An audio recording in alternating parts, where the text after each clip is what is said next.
Networking should be fun. It should be joyful. I don't care. I don't care if you're like, but I hate it. No, no. Every data point shows that when you connect with another human and have a real conversation, that you're just happier, that things go better, your cortisol goes up. Like nothing but good happens to you. And so fundamentally, I just believe that networking is a joyful thing. And if you approach it with joy, you can find good things out of it. It doesn't mean it's not hard or frustrating and all those things. Hi, I'm married and it can be both joyful and hard. So I can hold both things. But it's really this idea of like, how do you find that joy? How do you allow yourself to go, oh my goodness, I loved this person. I haven't tagged them forever. This is going to be right. I should do that. How do you allow yourself just to feel that and lean into that? I think we catastrophize so much. We just believe everything is wrong.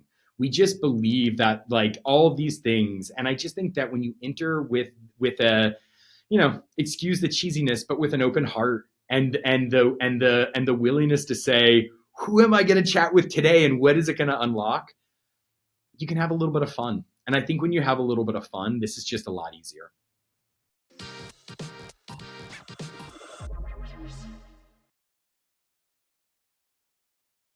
There's really two products right now that I'm bringing to market. One is a recruiting software called Magnetworks, which is really built around the idea that referrals are your best hires.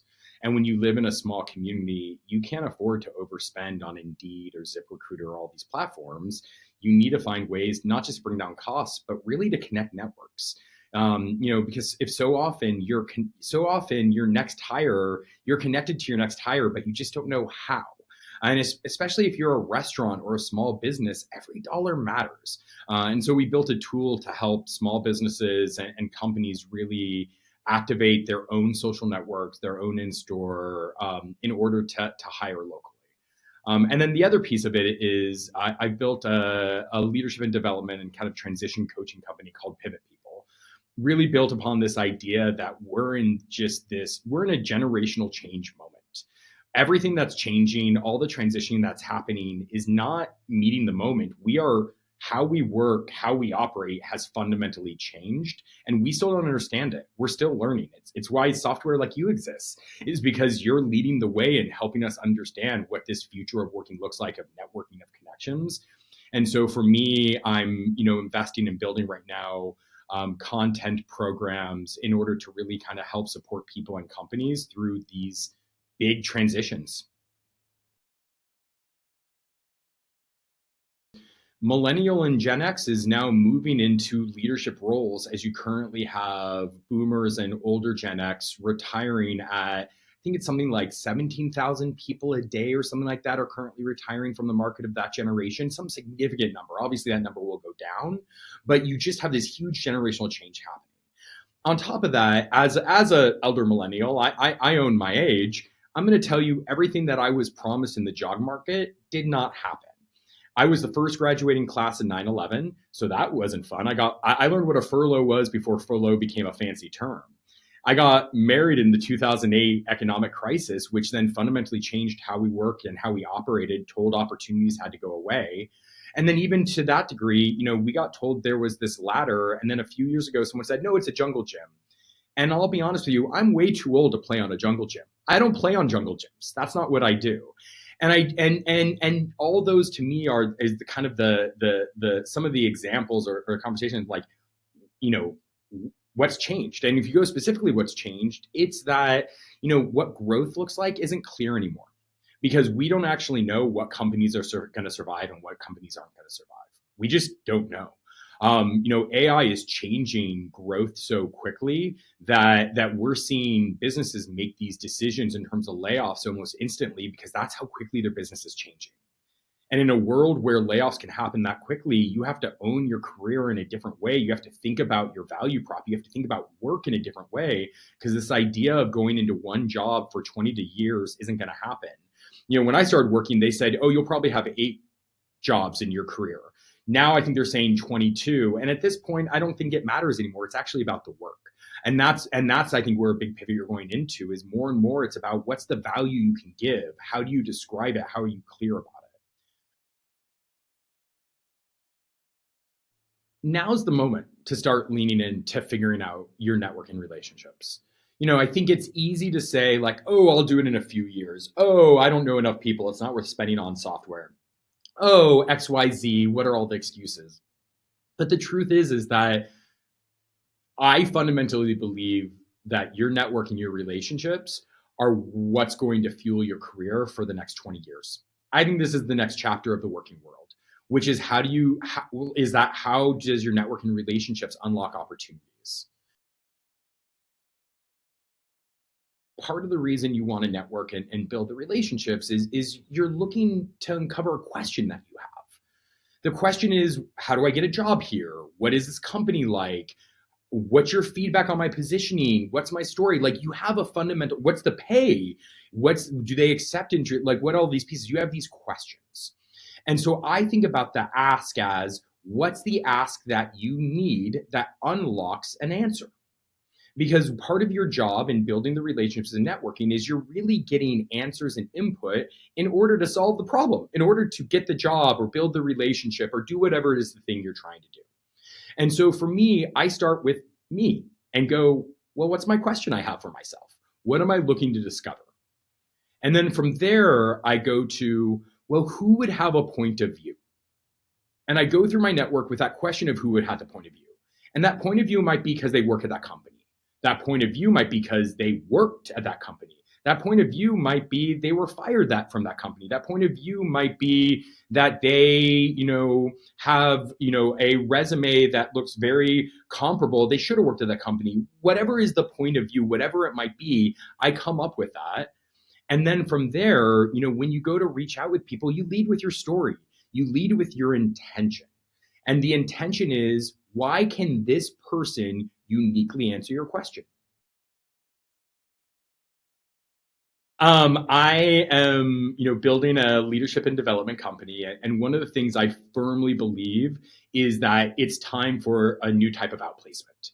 Outplacement is what a company gives you if you've been laid off in terms of helping you transition to what's next. It's a paid coaching that, as a accredited coach, should be of value and should help someone, but it just doesn't get utilized in the right ways for reasons that make sense. We don't need to dig into. But I fundamentally believe that we're entering a world where layoffs are just going to become more common. And in that world, how are you supported and how do you help figure out what's next coming out of it? And so I bring in this example to say, I was catching up with someone. I was sharing, I'm trying to answer this question. What would this business look like? How do I unlock it? Like, those are my questions. And someone said, you should reach out to XYZ person. XYZ person doesn't like me. Or when I worked at the company with them, I didn't think liked me. To be frank with you, they're someone who was involved with the reason I wasn't at the company anymore years ago and whatnot. And I was like, no, I'm not going to reach out. That doesn't make sense. I can't do that. And then suddenly I had this realization that said, oh, shnikey, I need to follow my own advice. Because yes, this was what my relationship with this person was. And yet also, it's not where I am today. It's not where, frankly, we are. And if this person has extensive experience in outplacement, I should give them a chance and see what happens. So I reached out. And said, this is why I'm reaching out. I've heard that you have great experience. It's been a while. I'd love the opportunity to connect about this subject. I got a DM back in 7 minutes with this person's cell phone to call them. And we had a great conversation. And it was awkward and it was weird at points and you worked through it. But the reason it is I said, you know what happened in the past doesn't matter. What happens is what together right now we can do to support each other.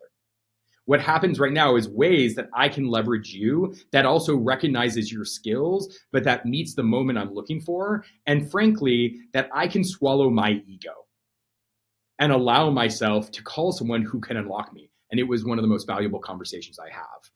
And I bring this example to say there's a lot of biases we bring in. There's a lot of assumptions. There's a lot of assumptions that we make in relationship building and networking. One assumption we make all the time is if someone doesn't respond to me, they must hate me. No, that's not true. Maybe they were making dinner. Maybe they have a 10-month-old. Maybe they were just busy in a meeting and they forgot about it. That happens all the time. And so I just think over and over again, the more that you remove your ego and allow yourself to not assume the worst, but actually believe that everyone wants to help, the more that you're able to really kind of unlock and build magic out of your network. The swarm is the future. Because if you think about it, our networks are not just LinkedIn. Our networks are much wider than that. And also, our networks don't just take place in a moment, they take place over time.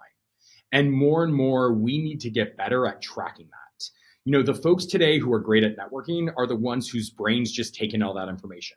I can't remember anyone's birthday, but I can remember the last conversation I had with anyone I've ever talked to and their whole life story. It's just how my brain works.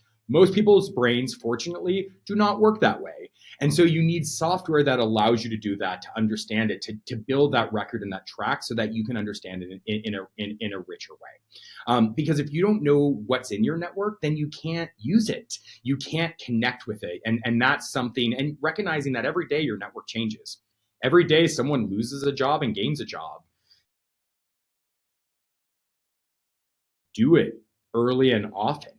Don't just wait until you're unemployed. It's the biggest mistake that I think my generation has made in the working world is we always waited to network until we were unemployed.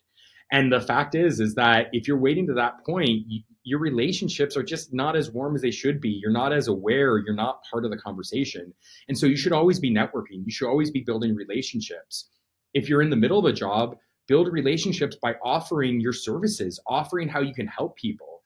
If you're looking for a job, offer community, offer connections. But there's just so much opportunity just to continue to do that. And that is part of the job now. Maintaining relationships and building your network is part of your job in the working world. And you just can't ignore it anymore.